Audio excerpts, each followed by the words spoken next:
India news की team लगातार जो है गली गली पहुंच रही है लोगों के मत जानने के लिए। इस वक्त मैं मौजूद हूं मुंबई की नॉर्थ सेंट्रल सीट से, जहां पर वर्षा गायकवाड़ और उज्जवल निकम के बीच में टक्कर देखने को मिलने वाली है। यहां पर मेरे साथ कुछ लोग मौजूद हैं जिनसे हम जानेंगे। जितने लोग यहां पर दिख रहे हैं मुझे मुसलमान समुदाय से दिख रहे हैं।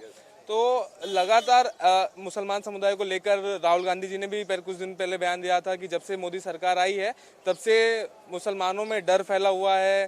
तो इस पर क्या कुछ कहना है आपका, और चुनाव को लेकर क्या कुछ मुद्दे इस बार रहेंगे इस सीट से? सर, डर किस चीज़ का है? सवाल मैं भी आपसे आपके माध्यम से पूछना चाहता हूँ, किस चीज़ का डर है?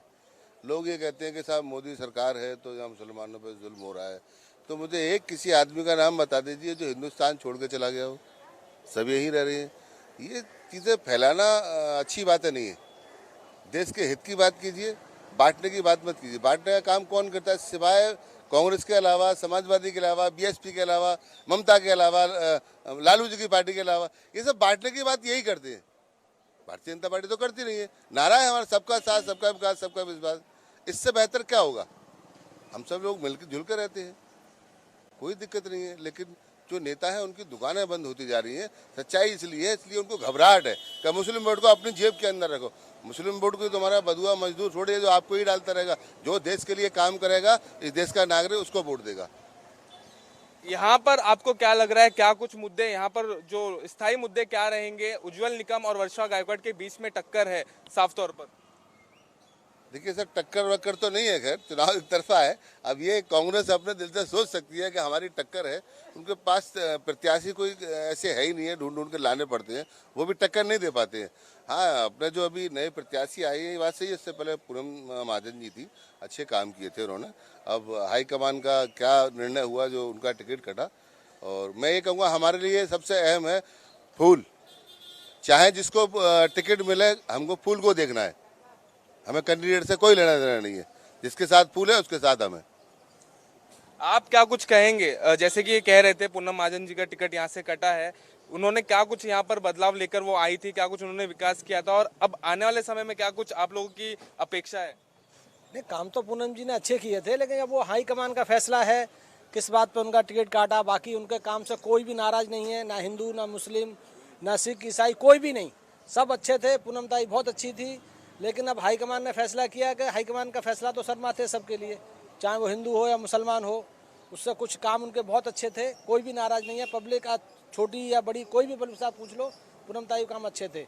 अब आगे निगम जी आए हैं तो देखो उनका भी साथ देंगे हम, और उनको भी लाएंगे जिता के। वो ऐसा टेंशन नहीं है हमको। कौन कैंडिडेट आया वो नहीं देखना है हमको, मोदी जी का मुंह देखना है।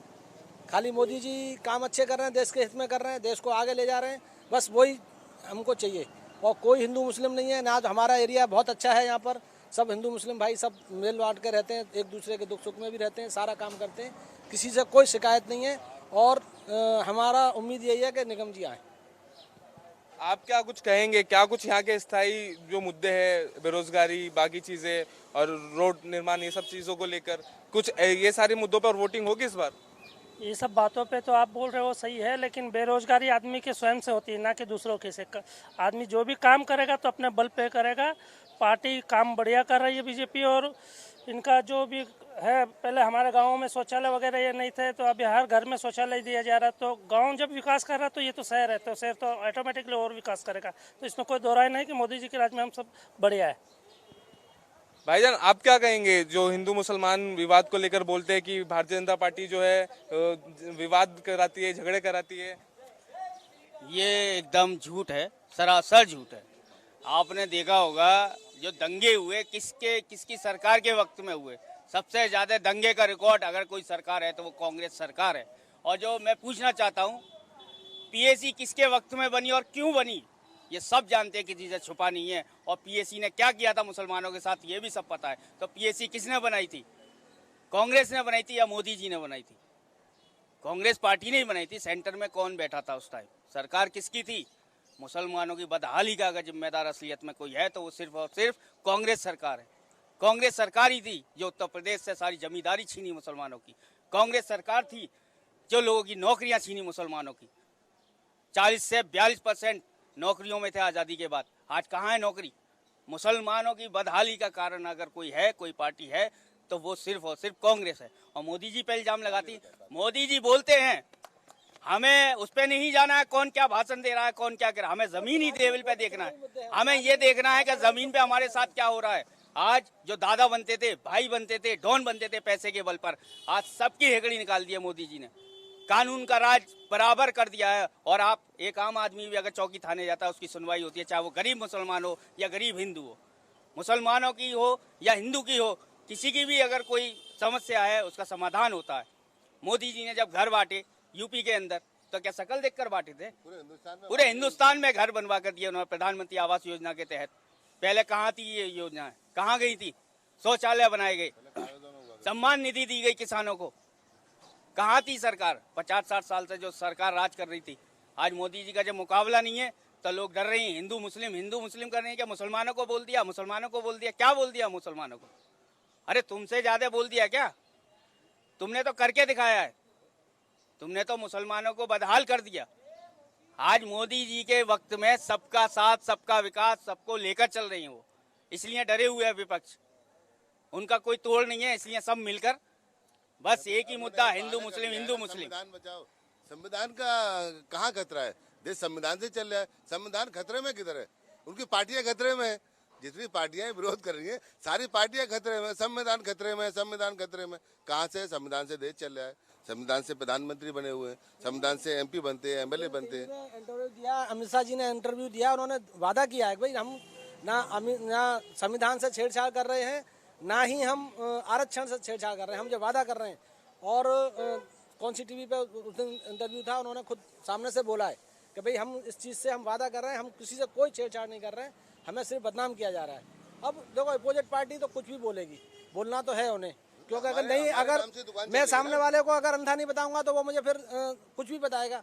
जो है वो तो जो चुनावी मुद्दे, चुनावी वो हैं, चुनावी भाषण हैं, एक दूसरे पे देते ही रहते हैं, उनके ऊपर नहीं जाना है। चाहे मोदी जी का भाषण हो, चाहे राहुल गांधी का भाषण हो, हमारे लिए कैंडिडेट कौन अच्छा है, हमारे लिए काम कौन अच्छा करेगा, हमारे देश के लिए काम कौन अच्छा करेगा, हमको सिर्फ ये देखना है कि हमारा देश सही हित में जा रहा है। सही हित में जा रहा है तो आप उसी बंदे के साथ जाओगे ना, जिनके पता ही नहीं है। अभी तुमने 55 साल 60 साल राज किया, 10 साल में तुमने 1000 उनके ऊपर ब्लेम लगा खड़े कर दिए मोदी जी के ऊपर कि इन्होंने ये किया, इन्होंने वो किया, कुछ भी तो नहीं किया।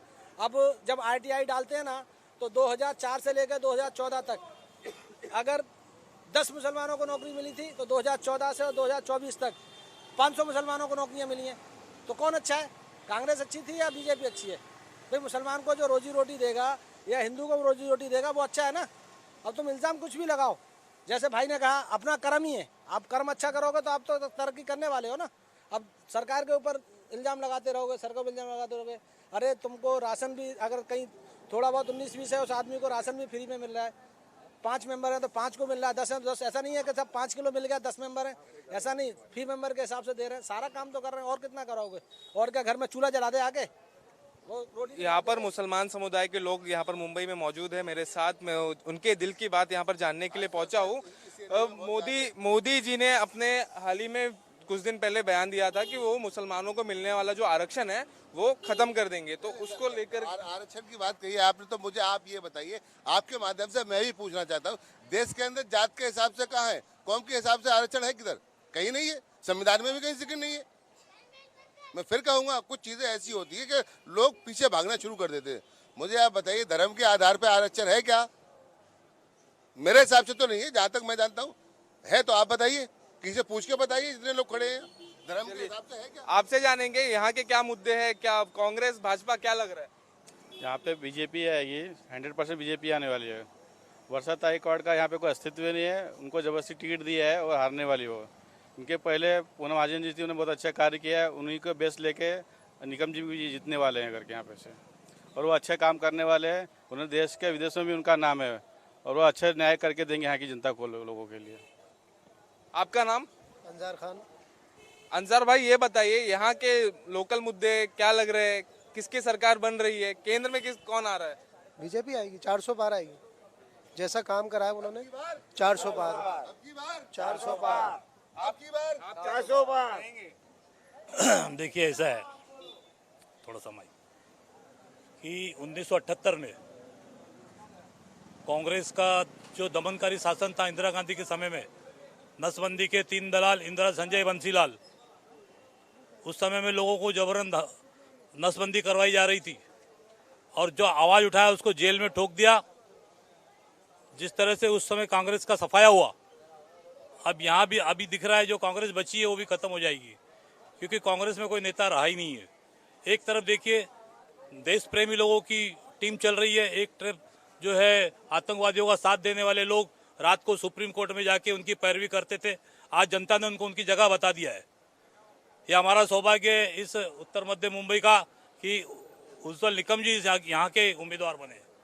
वो उज्जवल निकम जिसने बम ब्लास्ट, सीरियस ब्लास्ट के जो आरोपी थे, सबको मौत के घाट उनको सजा दिलवाई कोर्ट के माध्यम से, और मुझे उम्मीद ही नहीं, पूरा विश्वास है यहाँ की जनता पूरी उनके साथ है, क्योंकि जनता को सुरक्षा व्यवस्था चाहिए और सुरक्षा व्यवस्था देने का काम मोदी जी के अलावा कोई सरकार नहीं कर सकती है। आपका नाम बताइए। रफीक भाई, ये बताइए यहाँ पर क्या लग रहा है, किसकी सरकार बनेगी? यहाँ पर किस तरफ झुकाव है वोटर्स का? यहाँ तरफ मोदी सरकार का झुकाव है और मोदी सरकार अच्छा काम कर रही है तो वो बेशक से वो जीत सकती है और उनका काम भी बहुत अच्छा है और सब चल रहा है और ज़्यादातर उनका ही विन है, ऐसा लग रहा है देख के। तो यहाँ पर हम पहुंचे थे मुंबई नॉर्थ सेंट्रल की सीट पर। मुसलमानों के दिलों में क्या है, मुंबई के मुसलमान क्या चाहते हैं, उनका झुकाव किस तरफ है, वो जानने के लिए। कैमरा पर्सन अनिल के साथ नीतीश झा, इंडिया न्यूज़।